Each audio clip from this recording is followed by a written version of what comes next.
Welcome to Succeed Even If. I'm Tom Marcoux. I'm Johanna. This episode is Succeed Even If Disappointment Knocked You Down. Ouch. And you need energy. Johanna, when have you been in a situation where there was a severe disappointment? Well, I was working with a team and we had worked a lot of hours on this one particular deal and it just totally fell through. So you weren't the salesperson on the deal. No. You were part of the team. Yes. Well, that can even be a different type of disappointment because you couldn't affect the outcome. Uh-huh. So this was rough on that business? It was rough on the whole team and the business. We were really looking forward to getting some income in so people could get paid. Wow, that's really intense disappointment. I'm glad you bring that up because some of the worst disappointments do relate to business, do relate to putting your heart into something, showing a potential client or customer, look at how this works and we'll do such a great job for you, see? And then it feels like a massive rejection, but not only that, it's a disappointment that has such bad consequences. Mm-hmm.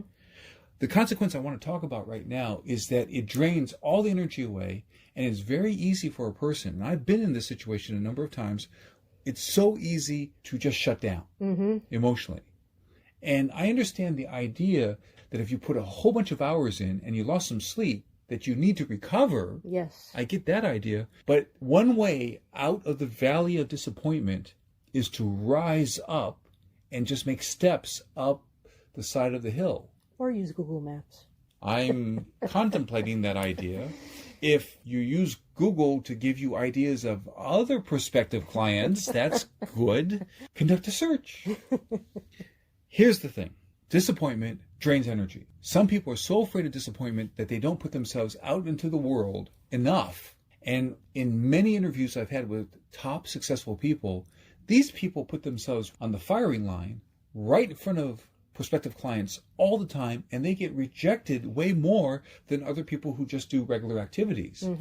But what we see are the successes.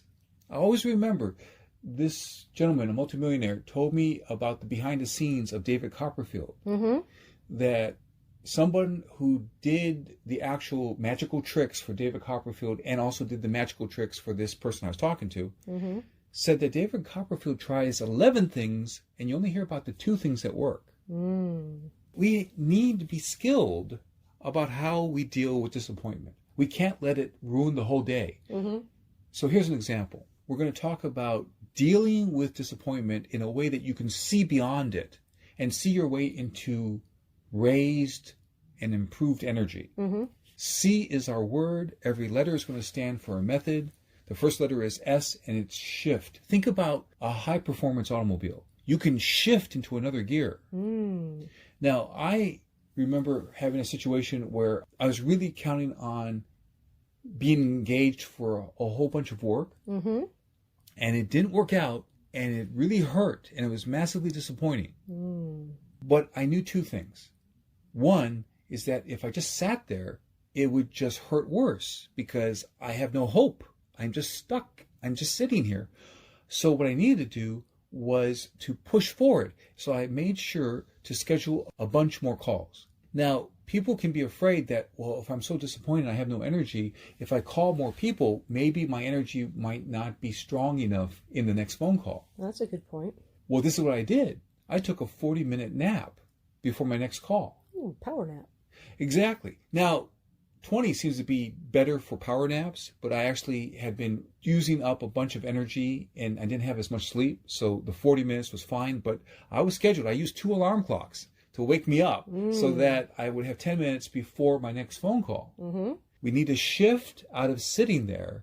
We need to shift into seeing opportunity and possibilities, and we need to shift into action. E stands for express value. I've seen this among people in my circle, in my extended circle, that there are times, and it almost seems to be kind of like a wave, where certain people, executive coaches or life coaches or branding coaches, all these kind of folks, some of them are talking to each other and saying, wow, it seems like business is kind of slowed up a bit. What they need to do is express value. So if you just got disappointed, you didn't get that particular client, maybe it's time for you to record a podcast or record a video or something where you are expressing value. Think of how you can serve more. Shift into serving and make sure that the world knows what you can do.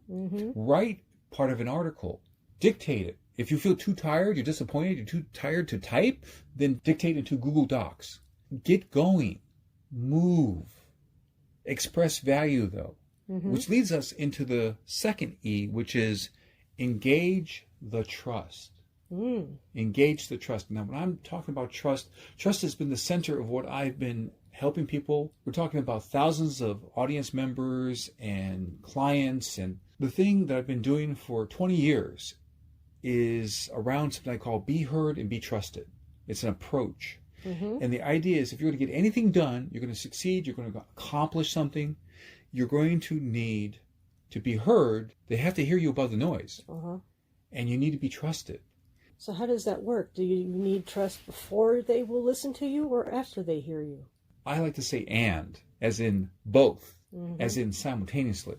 If you begin, let's say, a speech someplace, at a conference, a chamber of commerce, wherever you are, and you say, how many of us right here in this room would like to gain more clients in half the time? That question gets heard. More clients?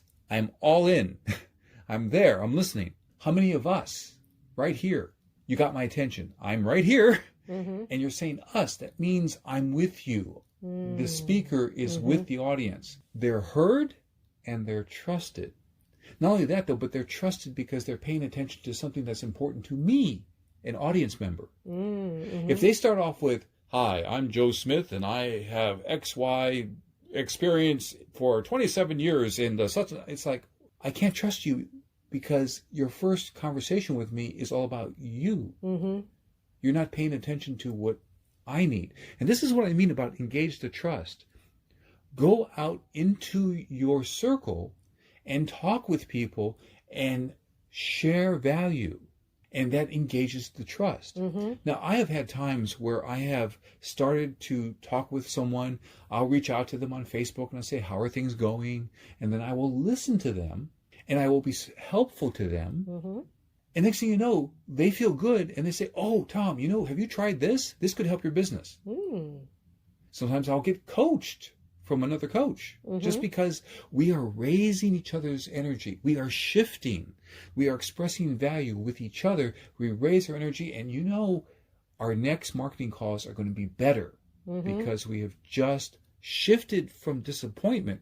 Now, I don't say deny disappointment. Some people really work better when they have the prickly energy of disappointment. It's like, oh, I've got to fight back. I've got to carry on. Or sometimes a little bit of fear. I have this phrase, fear keeps you on the mountain. So when you talk about mountains, I think about mountains and mountain gear and ropes. So are you saying, Tom, that depending on what you want and how you're motivated, you're either pulling yourself to safety or taking yourself away from the ground? We must lift ourselves up, pull on the rope, climb, rise out of the valley of disappointment, rise up the mountain of achievement and joy and motion, and that is helpful. Not only that, though, but what's great about people who use appropriate mountain gear is that sometimes you can just rest. See, I already said earlier that I have done this, and other people do this too. W. Clement Stone was known for getting a nap every afternoon because he would go back out into the field and interact with more people. He was selling insurance. So he would have a busy early day, have an afternoon nap, and then he'd be recharged and he'd keep going. My main point here is do what's necessary to shift and don't stay in the disappointment and don't let disappointment knock off half a day. And don't let go of the rope. Yes, excellent. Which now takes me into a Marcoux moment. That's when I share an excerpt from one of my 50 books up on Amazon. The excerpt is coming this time from my book, Love Yourself to Financial Abundance and Spiritual Joy. The subtitle is How You Can Remove Blocks to Your Prosperity, Happiness, and Inner Peace. So on page 7, I share these details. Need a way to improve your financial situation? Love yourself more. Bear with me a moment. I never expected to write a book like this. Then 5 of my friends had their lives disrupted, each of them by money problems. A question came to my mind. If they loved themselves more, would they have been in better shape? Life can slam us with surprise disasters. Stock markets crash, loans are called, medical problems. It's reported that 62.1% of all bankruptcies have a medical cause in the United States. Wow. So what can we do? First, we need to learn how to guard our personal energy and resources. We learn to save money, live below our means, and form both career and financial plans. We need to take daily steps. What does that have to do with loving yourself? In essence, we're talking about taking good care of ourselves. If you had a friend visiting, you'd make sure that he or she had a good meal and a comfortable place to sleep. It's almost shocking how we don't give ourselves as much attention. Here's a quote. The more you love and also let yourself be loved, the more alive you feel, said Robert Holden. And on page 41, I talk about creating prosperity consciousness. In each moment, we can perceive all that is potentially positive, and that's prosperity consciousness.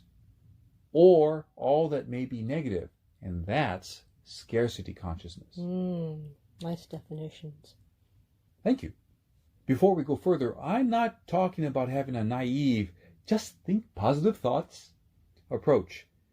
I know life can be hard. To face tough times, I've learned that it's important to strengthen yourself with an empowered mindset. And prosperity consciousness is part of that. So that concludes our excerpt from the book, Love Yourself to Financial Abundance and Spiritual Joy. The subtitle is How You Can Remove Blocks to Your Prosperity, Happiness, and Inner Peace. So, Johanna, I'm curious, what are you going to keep from our conversation? I think taking better care of ourselves, like, we would a friend. Excellent. And that's so true. That's why when I shared the ideas of shift, express value, engage the trust, it's all about taking really good care of yourself because disappointment is coming, especially if you really want to blossom with your life and your business and doing creative things. Disappointment's coming. You can do the best you possibly can. Like the people who worked on The Princess Bride when it first came out at the movie theater. Huge disappointment. But for more than 25 years now, every succeeding generation introduces The Princess Bride, now with Blu-ray, to their children. It goes on and on. There are times when we receive disappointment and it's beyond our control. But what is in our control is to focus on the things we've shared in this conversation. Like you use a stick shift for a high-performance automobile, or focusing on expressing value. Get out there in the world. Do a free speech here or there. Put up those videos. Put up the podcasts. Make sure that people can see what you're doing. When you're disappointed, don't stay stuck in the valley of disappointment. Rise up, express value, and then you can engage a type of trust. The trust that you build in your community, in your tribe, among your friends, among your circle, but you can also engage a trust in the universe because you are trustworthy, you're continuing to give value, and the universe will smile and bless you. Just like you've blessed me and our listeners. Thank you. This broadcast is brought to you by Tom's online course at udemy.com. Yes, I'm really excited about my online course. It's called Your Secret Charisma. More confidence and more sales. My other courses include Success Secrets, Confidence and Skills to Handle Toxic People. Another course is Darkest Secrets of Persuasion and Seduction Masters, How to Protect Yourself and Turn the Power to Good. And another course is Darkest Secrets of Film Directing. Click to subscribe to this channel. And then you'll be supporting Johanna, me, and our message. Tom helps people in other ways. As a spoken word strategist and executive coach, I help people really connect and get yes. I help them with their speeches, pitches, video marketing, and networking. And I help them prepare for that crucial life-changing meeting. As you're ready to go to the next step, see special videos, Find out about my books and coaching at getthebigyes.com/next step. And so remember, perform at your best with words, strategy, and rehearsal for your success.